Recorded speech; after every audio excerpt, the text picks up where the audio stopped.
Hey guys, it's Hunter. Welcome back to another episode of ASKgufish. Just sent in my application for proof of Canadian citizenship. That's what's going on with me. What's going on with you? You guys had questions over on Discord. Don't forget to join that if you haven't already.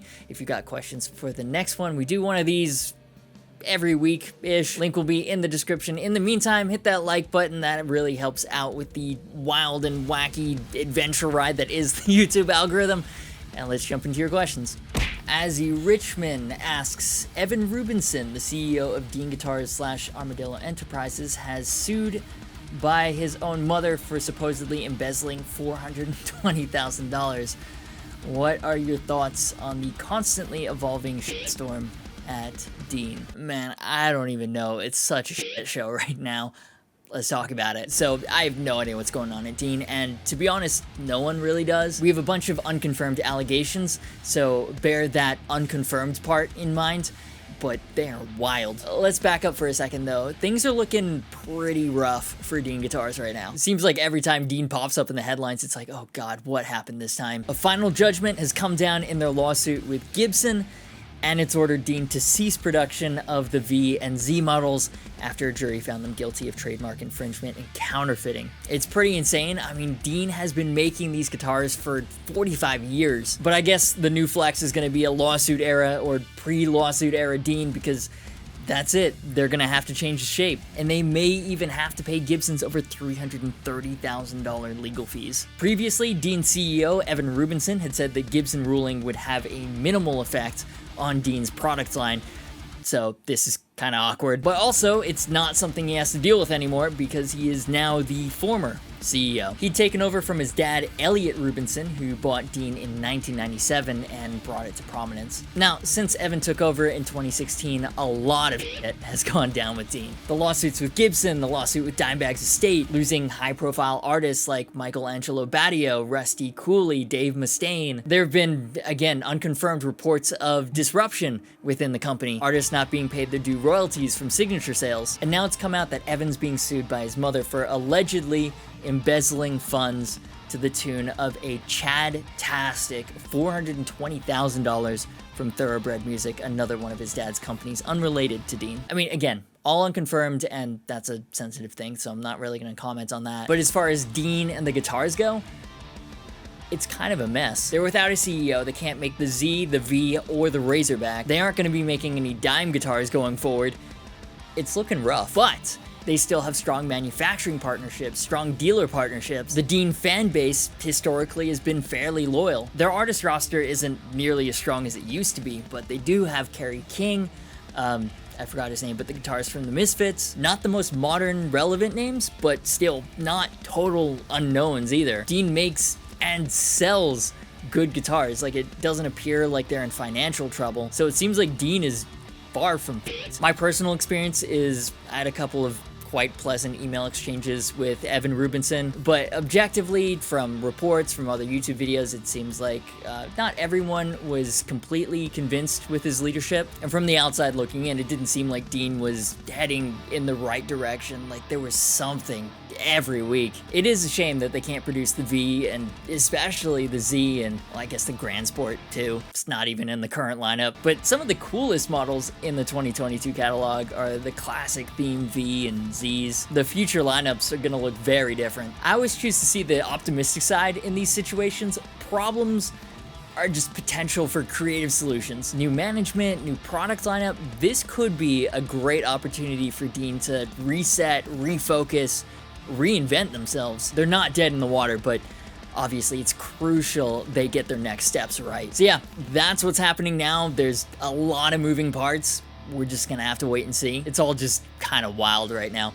So that's what's going on, a bit of my thoughts. What do you think about the situation, and what would you like to see from Dean going forward? What do you think is gonna happen? What do you think is next for Dean Guitars? Had to re-record the segue because I've changed the video up, but you know what else is wild? It's of course the sponsor of today's video, Zbiotics. So Zbiotics is a scientifically engineered pre-alcohol probiotic drink with the goal of eliminating alcohol's terrible morning after effects, a clear example of science being used for good. So here's how it works. When you're responsibly enjoying one or more deserved drinks at the end of a tough week, a byproduct of that alcohol is a toxin called acetaldehyde. So what these legends have done is use the power of science to create a probiotic that you take before you drink, and it works throughout the night by producing an enzyme that breaks acetaldehyde down, basically turning your gut into an extra liver. Combine this with proper sleep and hydration, you wake up ready to make the most of the next day. I don't drink too often because I'm really susceptible to those next day effects. It's bad. Sometimes even a single beer can be brutal the next morning. But using Zbiotics, it's crazy. I wake up after having a responsibly fun night.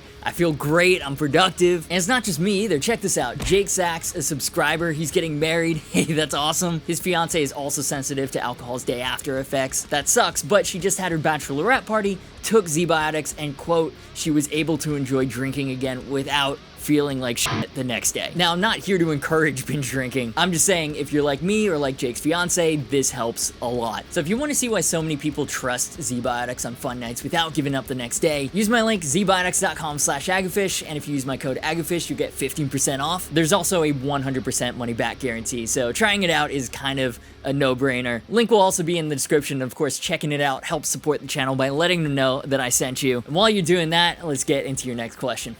Echo Mode asks, what happened to those other guitar projects you were planning to work on? Alright, I owe you guys an update because I know a lot of you subscribed for the mod project videos and there hasn't been one in forever. First off, I'm really sorry about that. So what happened is, we had a kid, and it turns out they're really fucking time consuming. So a lot of time that would have gone to those projects has instead gone to bottle feeds and diaper changes and just entertaining the child. Also bought a house, moved in. That took a lot of time too. Basically, just a whole bunch of life stuff happened that made it very difficult to do the project videos because they take a shitload of time. And the way the algorithm is these days, if I'm not constantly uploading, YouTube's like, yo, f your channel. But the actual modding generally doesn't take too long, as long as I don't f up the wiring and have to troubleshoot, which happens more than I'd like to admit, but we move. It's the actual filming and editing all that footage. That's what takes a lot of time. And the hardware supply shortages have been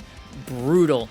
Not just hardware like bridges, tuners, pickups too. And of course with the mod projects you have to get everything all together at the same time, and it's just been a mess. But in theory, I finally have all the parts that I need, and I am fucking determined to get one high integrity done this month. So that's gonna be one of the ones that I have here, like the Firefly Slash Signature, or the Donner DLP, or maybe the Squier Affinity Telecaster Deluxe. There are also the more intensive Restomods, like the 79 The Paul, or the 65 Melody Maker with an Evertune for no reason at all. So what's going on with those? When is there going to be another Restomod? So what's going on with those is they're over at Wendell's. He's my luthier, and they are awaiting refret jobs, and they're just kind of stuck until that's done. The dude has been incredibly swamped. They've been there for now the better part of a year, I think. He's so good at stainless steel refrets. Like, he's the only one I'll trust, but they're basically like his least favorite thing to do. They take so much time and so much concentration, and they break all his tools. So I have a sneaking suspicion he's avoiding them.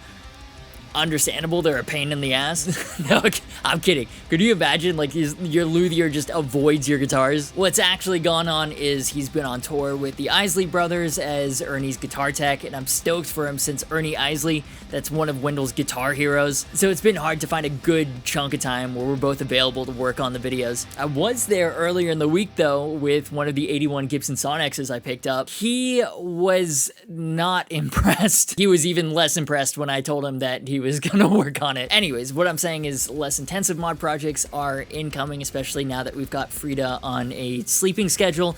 She's sleeping throughout the night, which is a goddamn miracle. The studio's also up and running now, so I've got literally no excuses for not getting something done. But the more intensive Restomods are gonna take a little while longer, because I don't want to half-ass them. Again, hold me accountable. If I don't get one mod project video out this month, berate the fuck out of me in the comments. Fucking kick my ass down there.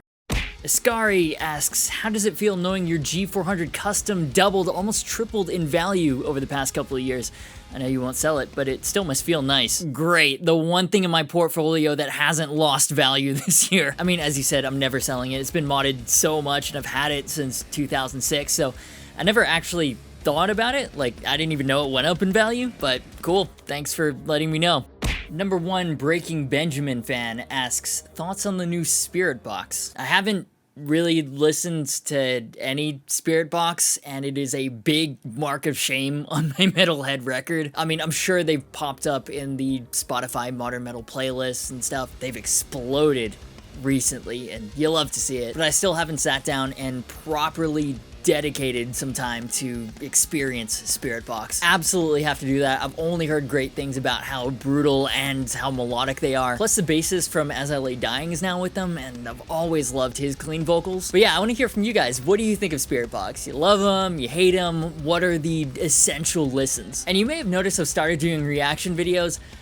Honestly, they don't do terribly well on the channel. Actually, they do pretty shit. Every time I go into the analytics page, YouTube's like, regular viewers aren't as interested in this content, people aren't clicking on it as much. That's fine, I get it. A lot of people who subscribed don't even like metal. Some of you just want to hear me talk about Les Pauls and the newest guitar releases. But those videos, I really enjoy doing them. You know, I started the channel not just because guitar is the best instrument on the planet. I fucking love music, and the reaction videos are partially to hold myself accountable, to keep up to date, to keep listening and absorbing new ideas. And apparently it's only kind of working because I still haven't gotten a Spiritbox, a band that is blowing up metal right now. But the idea is there, and I just fucking love metal, dude. It's constantly evolving, growing in different directions. There's new sounds, new techniques, new ideas. There are new bands popping up all the time. It's basically a full-time job to keep up with all of it. The legacy bands are still popping out bangers, like Slipknot and Lamb of God just dropped new singles this week, and the shit a lot of new bands are doing is wild.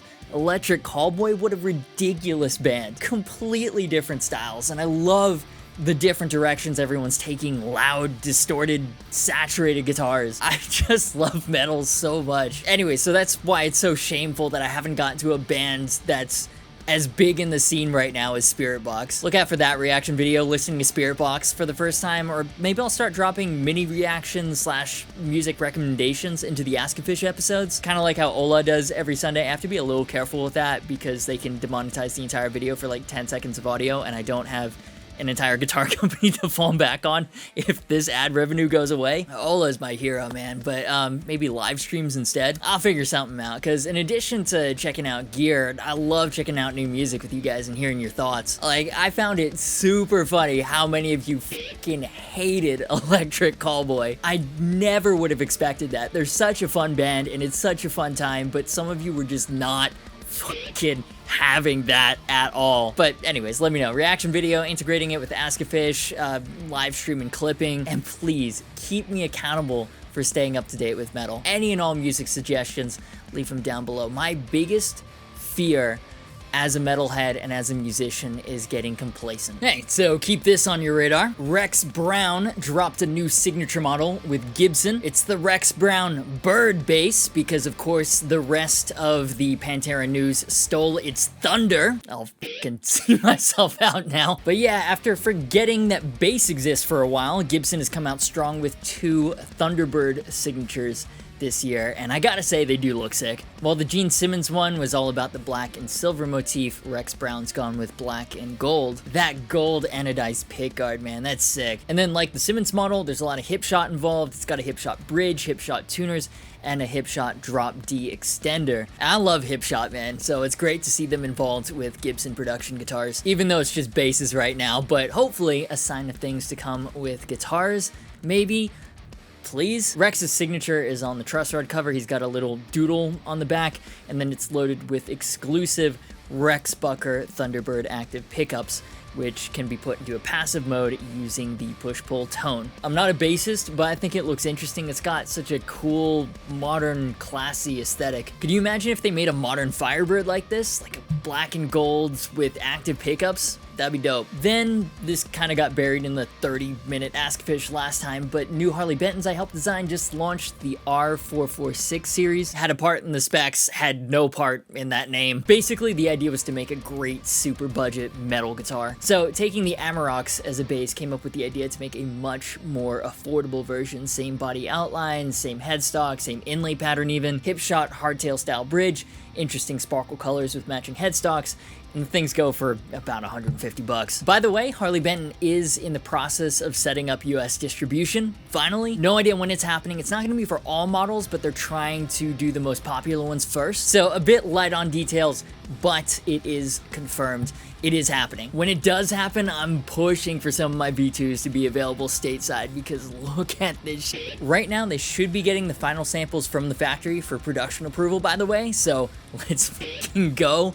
Finally. But if you can't wait, the DC60 is basically $200 SG Juniors with Korean WSC hardware and graphite nuts are now available in new colors, Poly Mist and Polaris White, the latter of which is one of my favorite SG Junior colors. And the last release that should be on your radar, Epiphone's dropped a whole collection of 3/4 size 22.73-inch scale length guitars, the Power Player series. There's a Les Paul and an SG in Lava Red, Dark Matter, and Ice Blue. Dope color names, and the guitars look kind of funny. You know when people hand draw a Les Paul and it doesn't look quite right with the dimensions? That's kind of what these guitars look like. But when I heard about these, I thought this was a great idea. A lot of these beginner children's guitars are super entry level, super cheap in every way. Most of them just are not very good at all. And giving a kid a crappy guitar that doesn't stay in tune, that's hard to play, that's the easiest way to get that kid into another hobby. So on the Epiphone website, it said their goal was to build a better student model, better build quality, better components. And I was like, okay, perfect. A 3/4 sized inspired by Gibson spec instrument? That means Grover tuners, Graphtec nut, let's go, that's awesome. But no, they do have mahogany bodies, bolt-on maple necks, Indian laurel fingerboards, full 2-volume, 2-tone controls. The Les Paul even has binding. But yeah, no Grovers, no Graphtec.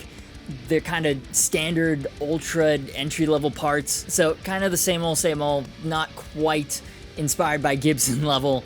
But they do look like fun modding content for YouTube. So there you go, just some new releases to keep on your radar, and now you're up to date. Now we're reaching the end of the video, so if you haven't gotten enough of my face yet, in case you missed it, since last episode I demoed the Gibson Adam Jones Les Paul Standard. So much hype around this model. Got a lot of shit in the comments for not being a Tool superfan. Apparently everyone else on the internet is. I had no idea. But Discord sent me a Crash Course in Tool playlist, and it was a ton of fun making a Tool style track for the demo. And man, it's a Les Paul Standard in teardrop silver burst with an ebony board and a volute.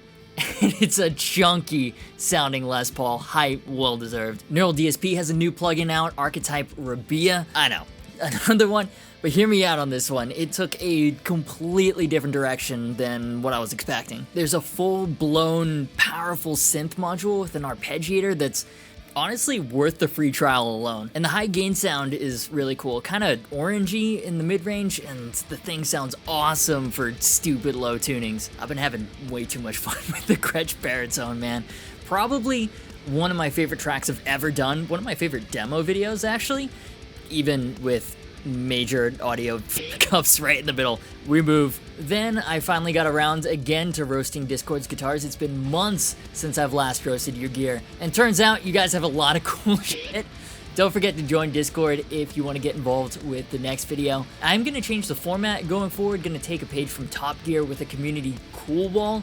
So your guitar's coolness level will be immortalized as part of this channel's lore. Next video in that series dropping soon, so get in our Discord. Reacted to Slipknot's new single, The Dying Song. It's pretty damn enjoyable. There's some solid Iowa-esque riffage in there. It's gonna be a wild time when they break this one out on the Knotfest Roadshow this year. Speaking of which, anyone else going to the Atlanta show in September? Did a quick short for Slash's birthday on the Gibson Slash Collection Les Paul Standard, the limited 250-piece 4-album launch edition that I have in Translucent Cherry. As a new dad, that dad rock guitar gets a lot of playing time these days. Still love it. Then I demoed the Epiphone Slash Collection Les Paul Standard. The narrative on the internet is that it's a really bad deal, so I put that narrative to the test. Turns out it's a great sounding, great playing guitar, but the internet may have a point. And Slash signed this one too, which is really cool. Then the aforementioned Electric Callboy reaction video, they've just dropped a new pop punk